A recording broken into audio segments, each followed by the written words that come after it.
The warmth of the late morning sun hung over the city park, making the freshly cut grass smell sweet and green. It was one of those perfect Saturdays that felt like a gift, drawing people out from their homes to enjoy the weather. Families spread out checkered blankets, the distant laughter of children on the swings mixed with the gentle sizzle from a hot dog cart near the path. And the overall mood was one of lazy contentment. But in the center of a large, open green, a different energy was crackling. A small crowd had gathered in a semicircle, their attention fixed on the young man standing in the middle. He was Jake, a 22-year-old with the kind of lean, muscular build that comes from thousands of hours of disciplined training. He wore a crisp, white taekwondo uniform, the black belt tied neatly around his waist, a stark and proud contrast. His dark hair was slightly damp with sweat, and his eyes shone with a bright, almost fierce confidence. This was his stage, and the park was his dojo for the day. His local martial arts school was holding a public demonstration, and Jake was the star attraction. He had just finished a breathtaking routine, a blur of high kicks, spinning jumps, and sharp, powerful punches that cut through the air with audible whooshes. The crowd had loved it, erupting in applause and cheers as instructor. A stern but proud older man gave him a nod of approval. Jake's friends, a small group of equally fit young men standing off to the side, were even louder. "Whoa, Jake. That was insane." One of them yelled, clapping him on the back as he took a bow. "You totally destroyed those boards." Jake soaked it all in. This was what he lived for, the feeling of all eyes on him, the mixture of awe and respect in their gazes. He felt a powerful surge of pride, a warm glow that started in his chest and spread through his entire body. He had worked so hard for this. All the early mornings, the sore muscles, the bruises, and the endless repetition of drills had led to this moment, to this feeling of being at the absolute top of his game. He was strong, he was fast, and he was skilled. In his mind, he was untouchable. As the applause died down and the instructor started talking to a few interested parents, Jake's eyes scanned the crowd. He enjoyed seeing the impressed faces, the little kids who looked at him like he was a superhero. His gaze drifted past the core of the audience, past the people who had clearly come to watch the show, and landed on a woman standing near the edge of the green, a little ways off from everyone else. She was in her early 30s, he guessed, with a kind face and a quiet presence. She was dressed in simple, comfortable jeans and a plain gray t-shirt, her dark hair pulled back in a no-fuss ponytail. She wasn't looking at him, though. Her attention was completely focused on the little boy holding her hand. A child who looked to be about 5 or 6 years old, the boy was pointing excitedly at a chubby squirrel that was bravely trying to snatch a fallen French fry. From the ground near the hot dog cart, the woman leaned down, whispering something in the boy's ear that made him giggle. She smiled, a gentle, genuine smile that had nothing to do with the spectacle happening just a few yards away. She was in her own world, a small, happy bubble of mother and son. Something about that bothered Jake.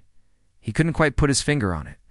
Here he was, having just performed an incredible feat of athleticism and skill, and this one person was completely unimpressed. It wasn't that she was looking at him with disapproval. She wasn't looking at him at all. It was as if he and his entire demonstration were no more interesting than the rustling of the leaves in the trees. His ego, which had been so inflated just moments ago, suddenly felt a tiny prick. He watched her for a moment longer. She seemed so normal, so soft.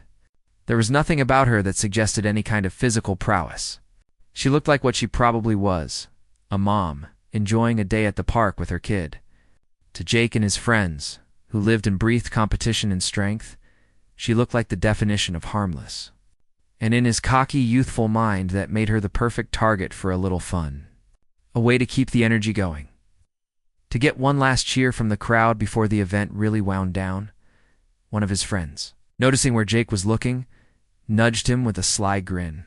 "Hey man," he said, his voice low and conspiratorial. "Think she'd be up for a free self-defense lesson?" The other guy snickered, catching on. The idea was absurd, which is exactly what made it funny to them. The image of this quiet, unassuming woman trying to throw a punch was hilarious. Jake felt a wide, cocky grin spread across his face. The idea was perfect. It was just a joke after all. A bit of harmless fun. He could show her a simple move, everyone would have a good laugh, and he'd look like a charismatic, good-natured expert. It was a win-win. He could already picture it, him patiently showing her how to make a fist, her fumbling attempts, the crowd chuckling along. It would be the perfect, light-hearted end to his performance. He puffed out his chest, running a hand through his damp hair.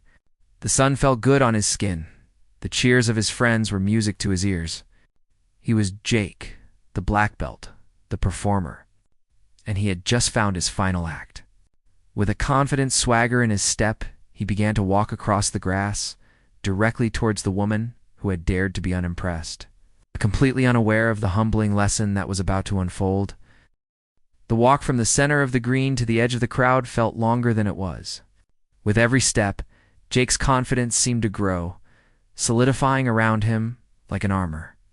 He could feel the eyes of his friends on his back, and he knew a few of the lingering onlookers were watching him too. This was perfect. The stage was set. He rehearsed his opening line in his head, a charming, disarming joke that would get everyone on his side. He saw the woman glance up as he approached, a polite but distant question in her eyes, as if wondering if she was in his way. Her little boy, whose hand she held, stopped trying to chase the squirrel and looked up at the tall, uniformed man now standing in front of them. Jake put on his widest, most winning smile, the one he used in competitions when he wanted to appear confident and friendly to the judges. He made sure to speak loudly, his voice carrying clearly to the small group of people who were still watching. "Hey there, ma'am," he boomed, his tone full of cheerful energy that was just a little too bright. "Couldn't help but notice you over here. Looking for a little excitement?" He winked, a gesture he thought was smooth, but which came off as slightly awkward. The woman, whose name was Anya, simply looked at him. Her face was a mask of calm neutrality. She didn't smile back, but she didn't frown either. She just waited, her body language subtly shifting to place herself slightly in front of her son. A protective, almost unconscious movement. "I'm just watching my son," she said, her voice quiet but clear. It was a gentle dismissal. Jake, however, wasn't taking the hint. He was too deep into his performance. He laughed, a short, sharp sound that was more for the audience than for her. Of course. But a mom like you needs to be prepared, right? You never know." He gestured grandly towards the now empty space in the grass where he had been performing. "How about a free self-defense lesson? On the house. Courtesy of the dojo." He puffed out his chest, his black belt feeling like a crown. "Don't worry," he added, his voice dropping to a conspiratorial whisper that was still loud enough for everyone to hear. "I'll go easy on you." A few people in the small crowd chuckled. His friends were grinning from ear to ear, giving him thumbs up. The energy was exactly what he had hoped for. He was the charming hero, offering his skills to the helpless damsel. It was a classic story. He was playing his part perfectly. Anya's gaze flickered from Jake's face to his friends, then to the chuckling spectators. A tiny, almost invisible line formed between her eyebrows. She understood what was happening. This wasn't a genuine offer. It was a spectacle. She and her son were the punchline to a joke she didn't find funny. She took a small step back, pulling her son a little closer. "That's very kind of you," she said, her voice losing some of its warmth and taking on a firmer edge. "But we're actually about to leave. It's almost time for his lunch." She turned slightly, as if to end the conversation and walk away. This was the moment where a normal, considerate person would have laughed, said no problem, and let her go. But Jake, fueled by the attention and the egging on of his friends, saw her departure as a threat to his grand finale. His smile tightened. "Oh, come on. Just for a minute. It'll be fun," he said, his voice losing its charm and taking on a whiny, insistent quality. He took a step to block her path, not aggressively, but in a way that was clearly meant to stop her. "What's the matter? Scared you might break a nail?" He laughed again, and this time the crowd's laughter was a bit louder, a bit more emboldened. They were no longer just watching a demonstration. They were part of the show. Anya stopped.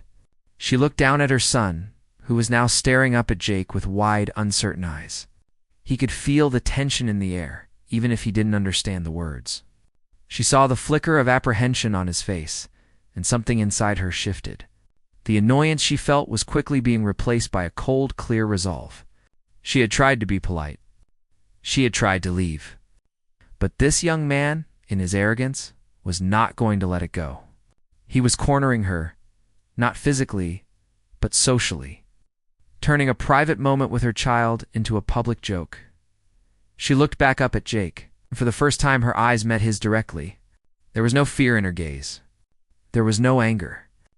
There was just a level, unnerving calm that made his own confident smile falter for just a second.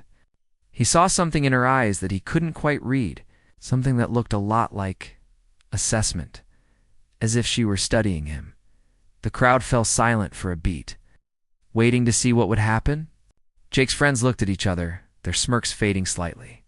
The air, which had been so light and full of fun just a moment ago, was now thick with tension. Anya let out a long, slow breath. It wasn't a sigh of defeat or frustration. It was the sigh of someone who has accepted an unpleasant but necessary task. She gently let go of her son's hand and whispered, "Stay right here, sweetie. This will just take a minute." Then she looked back at Jake, her expression unchanged. "Fine," she said, her voice steady and even, cutting through the quiet park air. "1 minute." She held up a single finger to emphasize the point. "Then I'm leaving." Jake's triumphant grin returned, wider than ever. He had won. He had broken through her calm exterior and gotten what he wanted. He clapped his hands together. "That's the spirit. You won't regret it," he chirped, completely missing the warning signs. He turned to the crowd, arms raised in victory. "All right, everyone. Watch and learn." He was so caught up in his own performance that he didn't see the way Anya's shoulders relaxed, or the way her feet shifted into a perfectly balanced, grounded stance. He didn't see the quiet, focused intensity that replaced the calm in her eyes. All he saw was an audience, a victim, and a chance to be the hero one last time. He turned back to her, bouncing lightly on the balls of his feet, ready for his easy, playful victory, completely unaware that he had just made the biggest mistake of his young, arrogant life. The space between them felt charged with an energy that had nothing to do with the peaceful park setting. The few remaining onlookers, who had been about to disperse, now turned their full attention to the makeshift ring in the grass. Jake's friends were grinning, their phones out, ready to capture what they were sure would be a hilarious video. Anya's little son stood where his mother had left him, his small hands clenched into fists at his sides, his eyes wide and fixed on the two figures facing each other. He wasn't crying. He was just watching, sensing the sudden shift in the air from playful to serious. Jake, for his part, was in his element. He bounced lightly on the balls of his feet, a classic fighting stance that made him look like a coiled spring. He was all loose limbs and confident energy. "All right, ready?" he asked, his voice a cheerful taunt. "Remember, I'm going easy on you." Anya didn't reply. She simply stood there, her feet shouldered width apart, her hands resting loosely at her sides. She wasn't in a traditional martial arts stance. She looked like she was just standing, waiting for a bus. But there was a stillness about her, a quiet readiness that was completely different from Jake's buzzing energy. Her weight was distributed perfectly, her posture straight but not rigid. She was a statue, and he was the hummingbird. He decided to start with something simple, something flashy, but not threatening.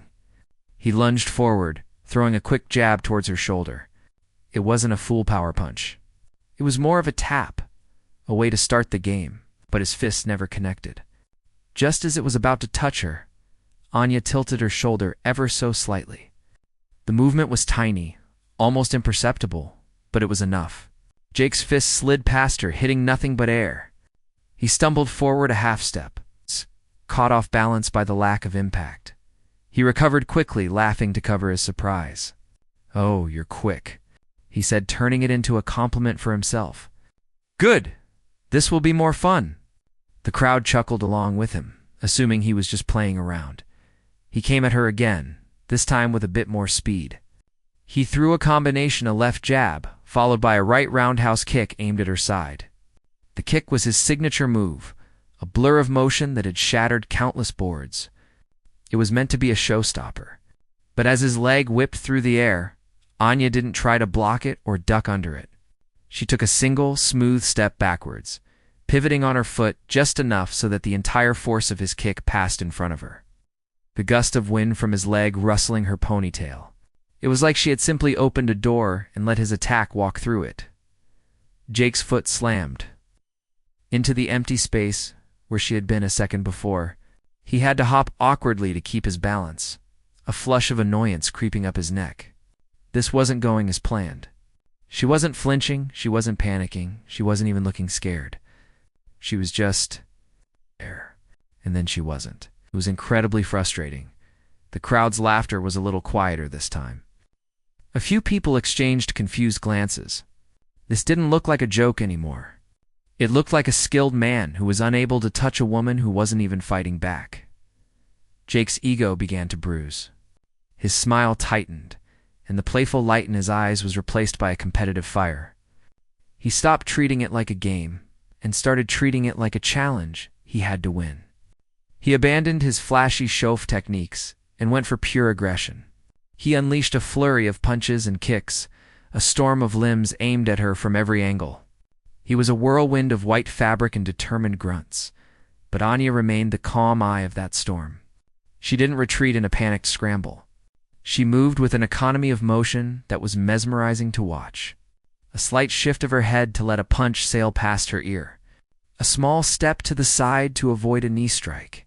Her hands, which had been loose at her sides, now came up, not to block, but to guide and deflect. She would gently tap his wrist, redirecting the force of his punch just enough to send it harmlessly off course. She would use her palm to push his hip, subtly altering his balance and ruining his kick before it even fully formed. She was a ghost. She was water. She was everywhere and nowhere at once. And all the while, her eyes never left his core. She wasn't looking at his fists or his feet, the weapons. She was looking at his center, the engine that powered them. She was reading his intentions before they even became actions. Seeing the tensing of a shoulder that telegraphed a punch, the shift of a hip that signaled a kick. Jake was breathing heavily now, his chest heaving. Sweat was dripping down his temples. He was putting all his energy into his attacks, and it was exhausting. Yet she looked like she had just stepped out for a stroll. Her breathing was still even, her face still calm. The contrast was galling. He felt like he was fighting a shadow. He decided to end it. He needed one big, spectacular move to reassert his dominance, to remind everyone who the black belt was. He took a deep breath, feinted with a left punch, and then spun his entire body in a powerful, jumping, spinning hook kick. It was his most impressive, most acrobatic, and most dangerous technique. It was the kind of move you see in movies, a move that required incredible athleticism and timing. As he launched himself into the air, he felt a surge of triumph. There was no way she could dodge this. It was too fast, too powerful. He was fully committed, his entire body weight and momentum behind this one final, decisive attack. The crowd let out a collective gasp, a mix of fear and excitement. This was it, the grand finale. And as he spun through the air, his leg extended like a scythe, he saw Anya do the one thing he never expected. She didn't step back. She stepped in. Time seemed to stretch and warp the bright, sunny park, dissolving into the background of Jake's singular focus. All he could see was her, the calm, unassuming woman who had made a fool of him. The chuckles from the crowd, which he had once craved, now felt like tiny needles pricking at his inflated ego. Each missed punch, each kick that met only air, was a crack in the foundation of his confidence. He was a black belt, a champion, a performer. And here he was, flailing like a clumsy beginner against someone who wouldn't even fight back. The frustration was a hot, bubbling thing in his stomach, and it needed an outlet. He needed to end this to reestablish his dominance with one unforgettable display of power. His mind raced through his arsenal of techniques. He needed something big, something so fast and so powerful that dodging would be impossible. A simple kick or punch wouldn't do. She had already proven she could handle those. He needed to commit everything to one single spectacular move. The idea formed in his mind a desperate, ego-driven plan. The jumping spinning hook kick. It was his most advanced, his most flashy, and his most dangerous technique. It was a move of pure athleticism, a move that had taken him years to perfect. It was a move that said, "I am not just a fighter. I am an artist." He took a deep, steadying breath. His eyes locked onto Anya. He saw her standing there. A picture of tranquility, and a surge of anger coursed through him. How dare she be so calm? How dare she make him look like a fool? He feinted with his left shoulder, a small, sharp twitch designed to make her flinch, to make her commit to a dodge. But she didn't. She barely even blinked. That was her mistake, he thought. She was too calm to still. She was a statue waiting to be knocked over. He exploded into motion. It was a symphony of coordinated power. He pushed off his right foot, his body coiling like a spring. As he left the ground, he whipped his left leg around, using the momentum to spin his entire body in the air. The world became a blur of green grass and blue sky. For a split second, he was flying, a white-clad tornado of kinetic energy. His leg, fully extended, was the leading edge of the storm, a weapon aimed with deadly precision at her side. He could feel the muscles in his thigh and hips screaming with effort. He could hear the whistle of his leg cutting through the air, a sharp, menacing sound. This was it. There was no coming back from this. He was fully, totally committed. In his mind's eye, he already saw the impact, the look of shock on her face as his kick connected. The gasp from the crowd as they realized his true power. He would pull the kick at the last second, of course. He didn't want to hurt her, just to humble her. To show her the difference between playing around and real martial arts. But as he spun through the air, his leg a blur of motion, he saw her do the one thing his adrenaline fueled. Ego-driven mind had not prepared for. She didn't jump back. She didn't duck. She didn't even try to block. She stepped in. It was the most counterintuitive, most illogical move possible. Why would someone step into the path of a devastating kick? But that's exactly what she did. As his leg came around, she took a quick, decisive step forward, closing the distance between them in a heartbeat. She moved inside his arc into the eye of his hurricane. The move was so unexpected, so contrary to every instinct of self-preservation, that it threw Jake's entire attack off balance. In that slowed-down moment, he saw her face up close. There was no fear. There was no panic. There was only a cool, focused intensity, the look of a surgeon performing a delicate procedure. Her hands came up, not in a panicked flail, but with purpose. She didn't try to stop his leg with brute force. That would have been like trying to stop a moving car with her bare hands. Instead, she used his own momentum against him. Her forearms met his kicking leg, not with a block, but with a deflection. She guided his leg, pushing it just a few inches off its intended path. It was a gentle, almost subtle touch, but it was enough. The force of his own spin, combined with her push, sent his leg whipping harmlessly past her, throwing his entire body into a wobble he couldn't control. He was still in the air, spinning, but now he was off balance, his trajectory completely thrown off. He was a kite whose string had been cut. And in that moment of vulnerability, as he was exposed and twisting in the air, Anya struck. But her strike wasn't a punch or a kick. It was something far more fundamental. As his leg passed her, she was already dropping her level. She bent her knees, lowering her center of gravity with incredible speed and grace, like a predator crouching for the kill. Before Jake could even process that his kick had missed, her arms were wrapped securely around his waist. He felt the sudden, shocking pressure of her grip, the surprising strength in her lean frame. He was no longer flying through the air under his own power. He was now in her control. The world tilted violently. He felt an incredible, unstoppable force driving forward and upward. She was lifting him. He, the black belt, the strong, the powerful, was being lifted off his feet as if he weighed nothing. The momentum from his failed spin was now being used against him, a weapon turned back on its wielder.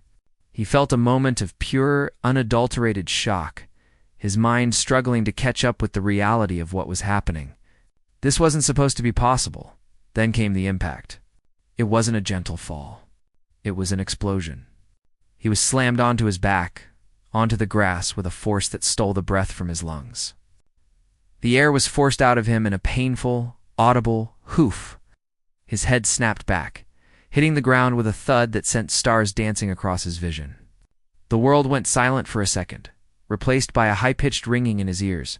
He lay there, dazed and confused, the bright blue sky spinning above him. The scent of crushed grass filled his nostrils. The only thing he could feel was a jarring pain that radiated from his back up his spine, and the burning humiliation that was even more painful than the fall. The park was utterly silent. The chuckles, the murmurs, the sounds of the city in the background, it all vanished. There was only the sound of the wind rustling the leaves and the collective sharp intake of breath from the onlookers. It was a sound of pure, unadulterated shock. His friends stood frozen, their phones still held up, their faces masks of disbelief. The joke was over, and nobody was laughing. The black belt was lying on the ground, gasping for air, and the quiet woman in the jeans and t-shirt was standing over him. The undisputed victor in a contest he had started as a joke. The big mistake had been made, and the consequences were lying flat on his back, staring up at the sky. The world was a spinning canvas of blue and green, punctuated by the shocking, jarring pain that radiated from his back up his spine. For a moment, Jake's mind was a complete blank. He couldn't think, couldn't breathe, couldn't process the simple fact that he was lying on the ground, staring up at the sky. The high-pitched ringing in his ears slowly faded, replaced by the heavy, oppressive silence of the crowd. He could taste dirt and crushed grass in his mouth. His body felt like it had been hit by a truck driven by a quiet woman in a gray t-shirt.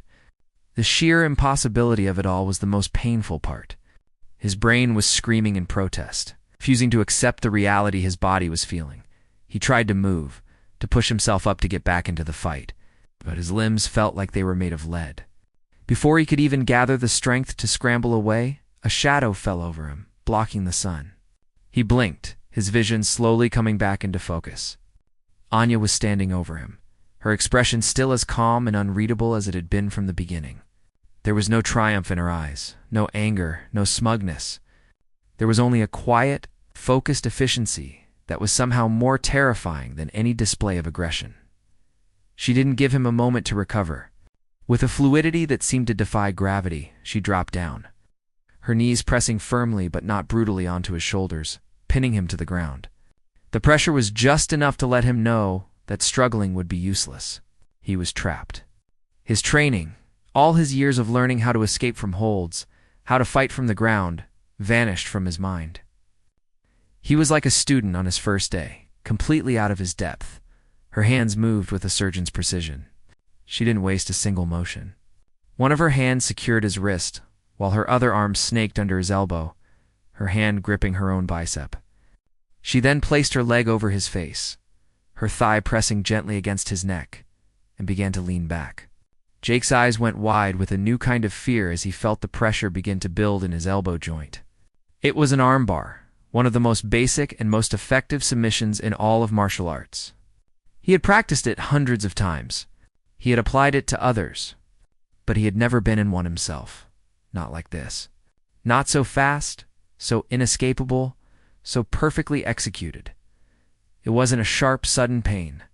It was a deep, insistent pressure that promised a very specific, very unpleasant consequence if he didn't submit.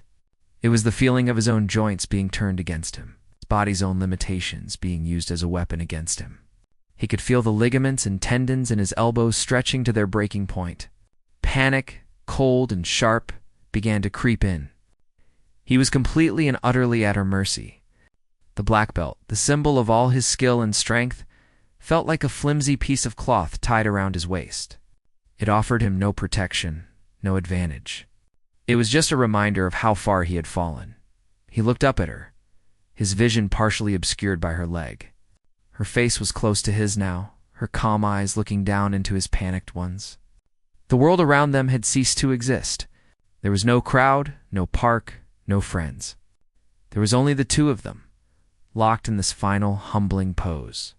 He could see the tiny lines around her eyes, the steady, even rhythm of her breathing. She was in complete control of herself, of him, of the entire situation.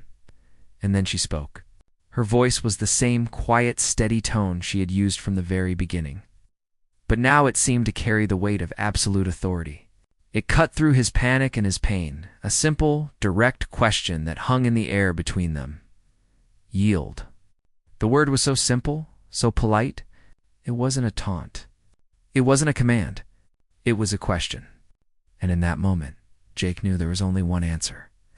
All his arrogance, all his ego, all his desperate need to be the hero, it all evaporated in the face of that single, quiet word. He was not a hero. He was not a champion. He was a foolish young man who had made a terrible mistake, and now he was paying the price. He didn't hesitate. He raised his free hand, the one not trapped in her vice-like grip, and tapped it frantically against her leg. The universal signal of surrender in martial arts. Tap, tap, tap. The sound was small and pathetic in the heavy silence, but to Jake, it was the loudest sound he had ever heard. It was the sound of his pride shattering into a million pieces. The moment he tapped, the pressure was gone. Anya released the hold instantly, her movements as smooth and efficient as they had been when she applied it. She didn't linger to gloat or to savor her victory. She simply stood up, stepping away from him and offering him a hand. He lay there for a second, gasping, his arm throbbing with a dull ache. He looked up at her outstretched hand, then at her face. There was no mockery in her eyes, only a sort of quiet understanding. He took her hand, and she helped him to his feet. He stood there, swaying slightly, his body stiff and sore. He couldn't meet her gaze. He kept his eyes fixed on the ground, his face burning with a humiliation so intense it felt like a physical weight. He mumbled an apology, the words barely audible, thick with shame. I'm sorry." Anya simply nodded. "You're very athletic," she said, her voice kind and devoid of any sarcasm. "But you leave yourself wide open when you commit." It wasn't an insult. It was a piece of advice, a lesson from a true master to a student who desperately needed it. And that, perhaps, was the most humbling part of all. With that, she turned and walked away. She didn't look back at the stunned crowd or at the defeated young man she had just left standing in the middle of the green. She walked straight back to her son, who had been watching the entire time with a look of intense concentration. She knelt down and said something to him that Jake couldn't hear. The boy nodded, a small smile returning to his face. She took his hand, and together they walked away, disappearing into the flow of people in the park, as if the entire encounter had been nothing more than a brief, unimportant interruption to their day. Jake stood there for a long time, long after she was gone. The crowd began to disperse, whispering amongst themselves. His friends walked over, their usual smirks replaced with awkward, uncertain expressions. They didn't know what to say. They just clapped him on the shoulder, a gesture that felt more like a condolence than a celebration. He finally started to walk, his steps slow and stiff. Every muscle in his body ached. But the physical pain was nothing compared to the emotional storm raging inside him. He looked down at the black belt tied around his waist. It was the same belt he had worn with so much pride just an hour ago. But now it felt different.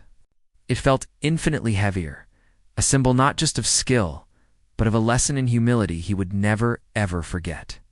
It was no longer a trophy. It was a reminder.